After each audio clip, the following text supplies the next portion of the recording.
വിശുദ്ധ യോഹന്നാന്റെ സുവിശേഷം 15-ാം അധ്യായം 5-ാമത്തെ വാക്യം ഒന്ന് വായിക്കുകയാണ്. വിശുദ്ധ യോഹന്നാന്റെ സുവിശേഷം 15:5.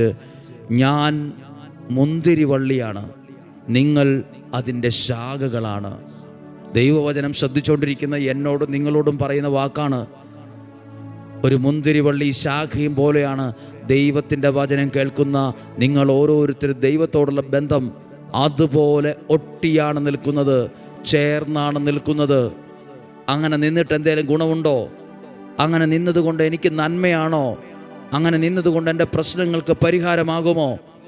അടുത്ത വാക്യം, ആര് എന്നിലും ഞാൻ അവനിലും വസിക്കുന്നുവോ അവൻ ഏറെ ഫലം പുറപ്പെടുവിക്കും. ആ വ്യക്തി ദൈവത്തോടും ദൈവവചനത്തോടും ചേർന്ന് നിൽക്കുന്ന വ്യക്തി ഫലം പുറപ്പെടുവിക്കും. അവൻ